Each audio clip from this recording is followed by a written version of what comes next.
So maybe like 3 days ago, I made a video about how I've ran out of Harry Potter books to read and I'm rereading them, but it doesn't feel the same because it was only like a month ago that I like just read the same scene. So it's just very predictable.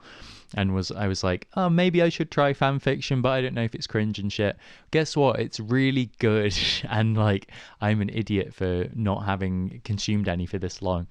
Also, excuse my Invisalign, it's like making it hard to talk properly, but I don't want to take them out because I only have like 3 weeks left and I've been being lazy with them. Yeah, I don't know why. I just thought like only J.K. Rowling can write this, or like if I read a fan fiction, I'll know that it was by someone else and it just won't hit the same or something. Or like, I guess they'll all just be cringe and shit and like not worth it. But yeah, this is like kind of in a way a premature video because I'm like 3 days into reading one fan fiction, but it was a really good one. I like googled best Harry Potter fanfics and this was number 2. It's called The Disappearances of Draco Malfoy, and it's like a rewrite of what if Draco didn't kill Dumbledore in book 6 and then like what happens next. And it's like truly thrilling. Like I am so excited reading it. It's really like just crazy. It's really good. Yeah, as I said in the first video, I read Harry Potter non-stop, just on repeat for my entire childhood. So I love it, but I also know the books really well. So it's just such a profound joy to like be reading a new version. It's so exciting. It's just like, why the hell did I wait so long? It's just obvious to me now that I like, despite the author, it's still my brain like doing the reading and the interpreting and the like hallucinating of what's going on, like yeah, the mental machinery, like picturing it. So this new author, if she writes about the Burrow in a way that's like kind of similar to J.K. Rowling's voice and has the same characters and stuff, like I will hallucinate it in the exact same way. Like it's my brain doesn't know the difference. So now there are like new scenes happening at the Burrow and new scenes happening in the Room of Requirement and stuff, and it's just like it's all the same. Like it's the world that I love, but new shit. Like it's really exciting. And also like this is a different author, so I know J.K. Rowling's voice very well, and I'm like I know what she does well and what she doesn't do well, and this is just really great. It's like, so this book is so far it's been from the point of view of Draco Malfoy sometimes and Hermione some other times, so it's really like incredible to get more of an insight into them. And like the romance is written better. Like it's already been spoiled for me, like in the synopsis, like who, like I'm not reading it for shipping potential or whatever, but I know where it's going, like with which two characters will end up together, which is kind of a bummer. But like the romance so far has just been much better realized than any of J.K. Rowling's had ever been, really. Like in Half-Blood Prince, you know, it's just, oh, Harry has this weird chest monster who like gets angry when Ginny's like kissing Dean and then like purrs when like something good happens. It's really kind of terrible. But then like teenage love is cringe, so like it's fine. But you know, rereading it, it's like, I'm not the fucking chest monster again, please.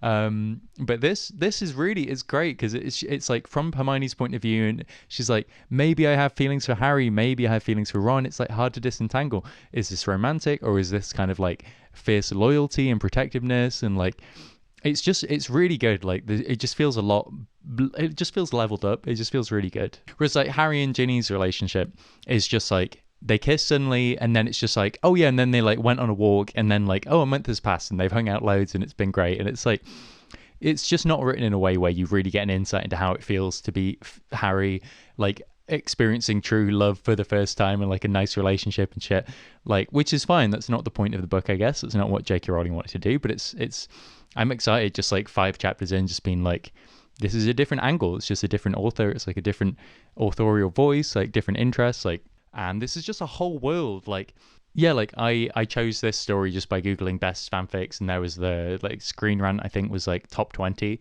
So that's like, you know, 20 stories. A commenter on one of my videos. Yes, I have commenters. It's such a thrill when someone comments on my video. Like it really like it just truly thrills me and makes my day.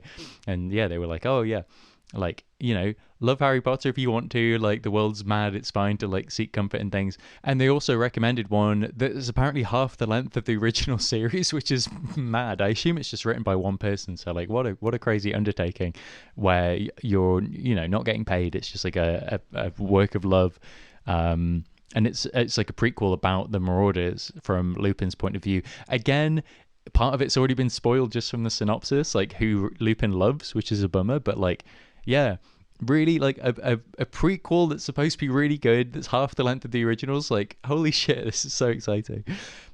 And there's still a bit of a voice in the back of my head that's like, really, are you going to spend however long like reading Harry Potter fan fiction? Like, that's not literature, you know? I think that voice in my head is pretty much just the voice of Howard Bloom, the literary critic, who I'll play a clip of in a sec. And he hated Harry Potter, which totally makes sense. Like, as a literary critic, they're not like literary books. They're not particularly original or whatever. But we can agree to disagree. He also really didn't like David Foster Wallace, so I don't think we would agree on our reading taste. But hey, what are you going to do? I cannot be happy about the 35 million copies of Harry Potter. I had a piece in today's Wall Street Journal. I saw the editorial, yes, the op-ed piece. Yes, We can't be happy about that?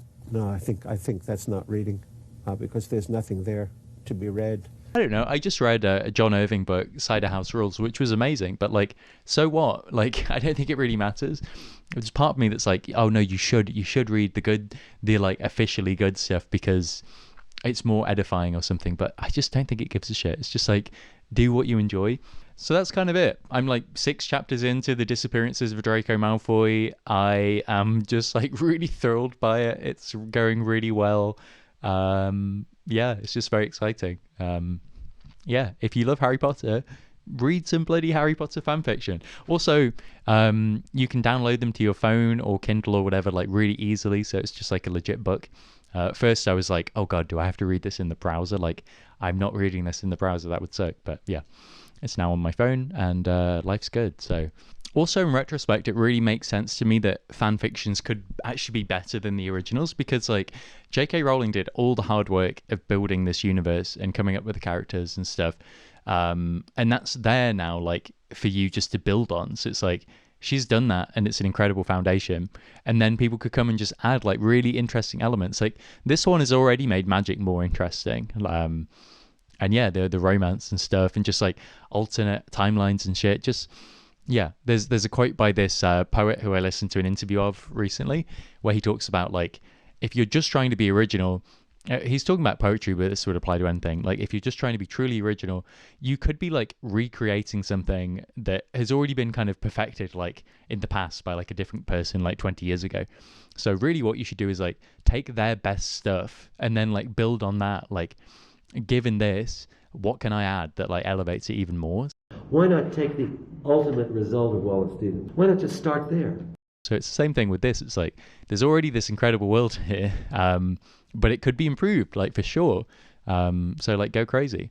So that's seems so far. I'm 6 chapters into 1, so it's kind of a ridiculous video. But yeah, so far it's just like, oh man, it's the universe I love and the characters I love, but like heightened and just like, yeah, new and exciting. And yeah, it's great. Okay, I've rambled about this for too long, so bye bye. It's exciting.